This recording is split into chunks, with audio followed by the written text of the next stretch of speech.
बुद्ध के हजारों शिष्य थे।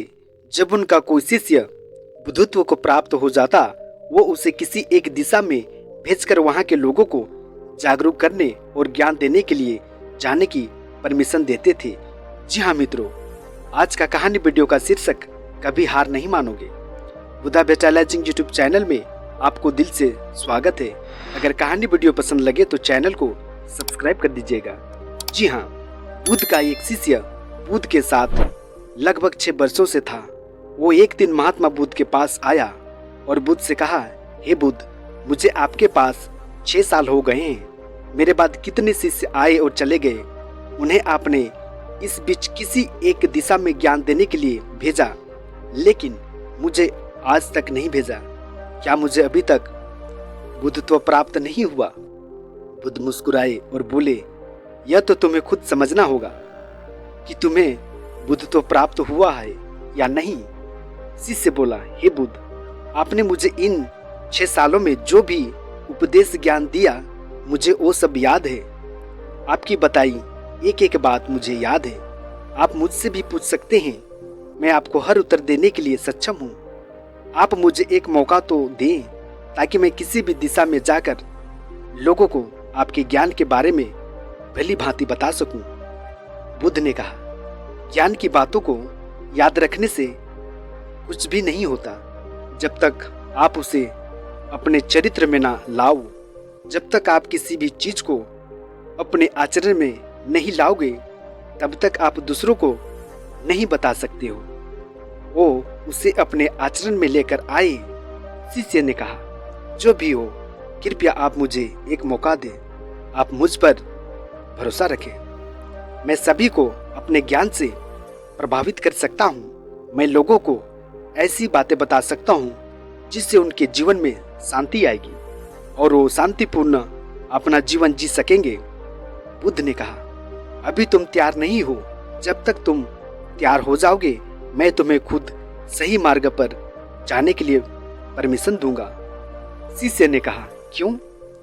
बुद्ध, आपने मुझे इन 6 वर्षों में इतना जो ज्ञान दिया जिससे मैं लोगों को प्रभावित कर सकूं।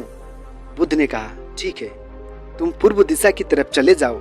वहां तुम्हें एक गांव मिलेगा, उससे तुम भिक्षा मांग कर लाओ और वहां के लोगों को अपने ज्ञान से मदद करना। कल सुबह तुम वहां अकेले जाना और शाम को आकर मुझे बताना तुमने कैसे वहां के लोगों की सहायता की। वह शिष्य ये सब सुनकर बेहद प्रसन्न हो गया और बुद्ध का आशीर्वाद लेकर चला गया। और वह रात भर ज्ञान समेटता रहा और मन ही मन सोच रहा था कि मैं कल ऐसे ज्ञान की छाप छोड़ूंगा कि वहां के लोगों के साथ बुद्ध भी मुझसे प्रभावित हो जाएंगे। सुबह उठकर वो महात्मा बुद्ध को प्रणाम करने गया। उन्हें प्रणाम कर वह पूर्व की तरफ निकल गया। शाम को जब वह वापस आया तो बुद्ध ने देखा कि उस शिष्य के माथे पर चोट लगी है और खून बह रहा है। बुद्ध ने उसे पट्टी की और पूछा, तुम्हें यह सब चोट कैसे लगी? शिष्य ने कहा कि बुद्धि, वहां के लोग बेहद दुष्ट हैं। उन्हें जरा भी बुद्धि नाम का कोई चीज नहीं है। मैं उस गांव में भिक्षा लेने गया, पर किसी ने मुझे भिक्षा तक नहीं दी। सब मुझे गालियां ही दे रहे थे। एक व्यक्ति ने तो मुझे भी भिक्षा दी, लेकिन नीचे फेंक कर और कहा, इसे उठा लो। मैंने उन्हें काफी समझाने का प्रयत्न किया, लेकिन वह मेरी बात सुनने को तैयार नहीं थे। उल्टा उन्होंने मेरे साथ हाथापाई की, जिससे मुझे चोट लगी है। हे बुद्ध, मुझे दूसरी जगह भेजे जहाँ के लोगों में बुद्धि हो। इस तरह ना हो। बुद्ध उसकी बात सुनकर मुस्कुराए और बोले कि अगर तुम्हें दूसरे गांव में भी ऐसे ही लोग मिले, तब तुम क्या करोगे? शिष्य ने कहा, हे बुद्ध, ऐसे लोगों को कोई ज्ञान नहीं दे सकता। वह लोग अज्ञानी हैं, उन्हें कौन समझाएं? बुद्ध ने कहा, वह लोग अज्ञानी नहीं बल्कि ज्ञानी हैं। उनके पास बहुत बुद्धि है, परंतु उनके पास खुद का ज्ञान है। अब अगर तुम किसी दूसरे के ज्ञान को चोट पहुंचाओगे तो वह कुछ तो कहेंगे ही। तुम्हें ऐसे लोग हर जगह मिलेंगे, तब तुम अपना ज्ञान उन्हें कैसे दोगे? बुद्ध ने शिष्य को कहा कि आज तुम आराम करो, कल शाम को मेरे पास आना। शिष्य बुद्ध को प्रणाम करके चला गया। अगली शाम जब वह वापस बुद्ध के पास आया, तब वहाँ एक और बुद्ध का शिष्य प्रेजेंट था। उनके हाथ में चोट लगी हुई थी। बुद्ध ने उस शिष्य के हाथ पर चोट देख उस पर पट्टी की और उस शिष्य से पूछा कि तुम्हें यह चोट कैसे लगी। शिष्य ने कहा, हे बुद्ध, आपने पूर्व के एक गांव में मुझे जाने के लिए कहा था, वही मुझे यह चोट लगी। बुद्ध ने कहा, वहां तुम्हारे साथ और क्या क्या हुआ, तुम मुझे बताओ। शिष्य ने कहा, हे बुद्ध, वहां पर मैंने सबसे भिक्षा मांगी, लेकिन किसी ने मुझे भिक्षा नहीं दी।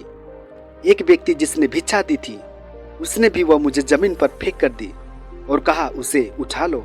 मैंने चुपचाप उसे उठाकर अपने पात्र में रख लिया और उसे कल्याण का आशीर्वाद दिया।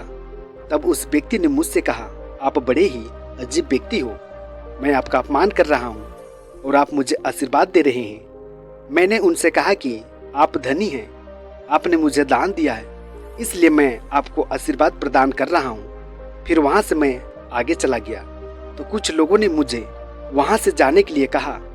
उन्होंने मुझे कुछ अपशब्द भी कहे और मुझ पर कुछ पत्थर भी फेंके, जिससे मुझे चोट लग गई। जब मैं वापस आ रहा था तब मैंने एक माँ को रोते हुए देखा। वह अपने बीमार बच्चे को लेकर बहुत ज़्यादा चिंतित थी। मैं तुरंत जंगल से जाकर उसके लिए जड़ी बूटी ले आया, लेकिन वहाँ के लोग मुझे जड़ी बूटी देने नहीं दे रहे थे। फिर मैंने उनसे विनती की कि वह मुझे उस बच्चे का इलाज करने दो। उसके बाद वो जैसा कहेंगे मैं ठीक वैसा ही करूँगा। फिर जिस व्यक्ति ने मुझे भिक्षा दी थी उसने गांव वालों को समझाया। तब उन्होंने मुझे उस बच्चे को जड़ी बूटी लगाने दी। उसके बाद वह बच्चा ठीक हो गया। फिर गांव वालों ने मुझसे अपने किए गए अभद्र व्यवहार के लिए क्षमा याचना मांगी और मुझे धन्यवाद कहा। फिर मैं वहां से वापस आ गया। हे बुद्ध, आपसे एक विनती है, उस गांव के लोग बहुत भोले भाले हैं और सीधे हैं। क्या मैं रोज उसी गांव में जाकर भिक्षा मांग सकता हूँ? ये सभी बात वो पहला शिष्य भी सुन रहा था। उसने यह सुनते हुए ही बुद्ध के चरणों में गिरकर कहा, हे बुद्ध, मैं समझ गया हूँ कि मैं अभी उस लायक नहीं हुआ कि दूसरों को ज्ञान भली भांति दे सकूं।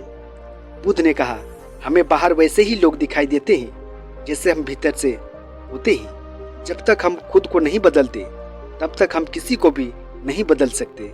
खुद में परिवर्तन करना बेहद अत्यंत जरूरी है। कोई भी बात बताने से पहले उसे अपने आचरण में लाना बेहद जरूरी है, क्योंकि आचरण में लाई हुई चीज को बताना समझाना बहुत आसान होता है और उससे लोग बेहद आसानी से समझ पाते हैं। जी हाँ मित्रों, हम लोगों को इस कहानी से ये सीख मिलती है कि हमने जो कुछ भी सीखा है वो हमको दूसरों को भी सिखानी चाहिए, लेकिन हम जाने अनजाने में दूसरों को सिखाने के चक्कर में हम कभी कभी गलत साबित भी हो जाते हैं। तो मित्रों, अगर आप किसी को कोई भी सुझाव देने के लिए जाते हैं, उसके पास आप कोई भी चीज़ सिखाने के लिए जाते हैं, तो सबसे पहले आप उस काम को संपूर्ण रूप से और सही ढंग से अच्छे से सीख कर जाएं। और आपको जब यह खुद को लगेगा कि मैं दूसरे को बता सकता हूँ, तभी आप दूसरों को बताएं। जी हाँ मित्रों, वरना आपके साथ दुर्व्यवहार हो सकता है और आपको ढेर सारा क्षति पहुँच सकती है। जी हाँ मित्रों, आज का कहानी वीडियो आप लोगों को कैसा लगा? मुझे उम्मीद है बढ़िया लगा होगा। आज का कहानी वीडियो में इतना ही। आप लोगों को बहुत बहुत शुक्रिया।